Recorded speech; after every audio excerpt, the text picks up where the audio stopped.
The Institute of Chartered Accountants of India today informed the Supreme Court that due to the lowering number of COVID-19 cases all across India, the examinations that has been scheduled to start from 5th of July 2021 should not be postponed or cancelled.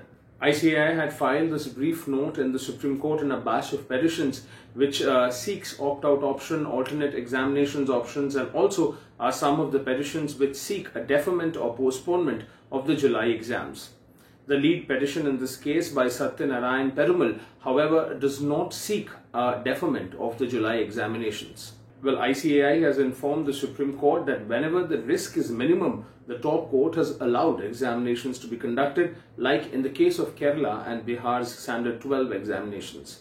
ICAI has also submitted that since the COVID-19 third wave is going to peak in September-October, the Institute only has this narrow window of July 2021 to conduct its examinations. The matter will be taken up by a Justice A.M. Khanwilkar-led bench tomorrow for hearing after the parties in question and the Supreme Court itself has perused the note filed by ICAI.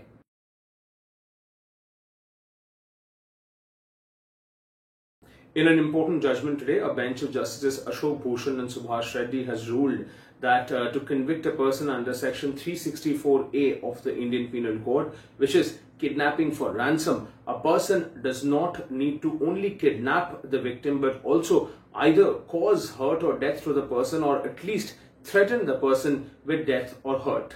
The court in this case was dealing with the issue of a 6th standard child who was kidnapped from his school in Secunderabad, and thereafter the kidnappers or the accused in question had asked for a ransom payment from his parents.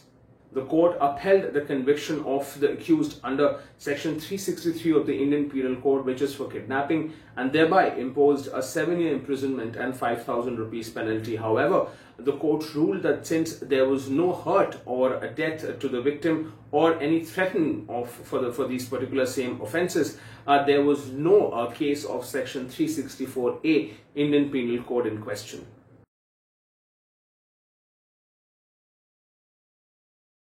Well, a Chief Justice of India, N.V. Ramana-led bench today dismissed a petition preferred by a batch of lawyers who stated that the condition of Hindus in the Nuh region of Mewat was in a pitiable condition since the Muslims in the area had outnumbered the Hindus and that they were also being subjected to forcible conversions. The Chief Justice of India-led bench stated that they were not inclined to entertain this particular petition. Senior Advocate Vikas Singh, appearing for the petitioners, stated that the petitioners had indeed visited the Nuh region and a lot of studies were also submitted through an additional affidavit. However, the court said that it cannot entertain this petition, which was based primarily on newspaper reports.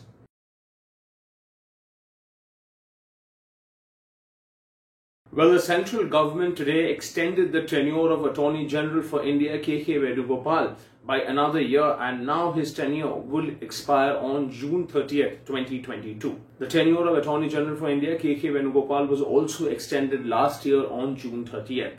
K.K. Venugopal was earlier considered for the post of Attorney General under the Atal Bihari Vajpayee government. The post was initially offered to Fali Nariman, who had rejected the post. Venugopal has been a practicing lawyer for nearly 6 decades.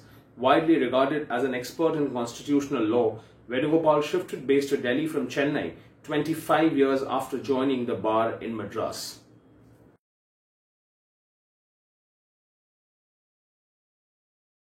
Supreme Court today declined to stay a Delhi High Court order which had allowed schools to collect annual fee from students with a 15% deduction on the total fee due to unutilized facilities during the lockdown on account of COVID-19.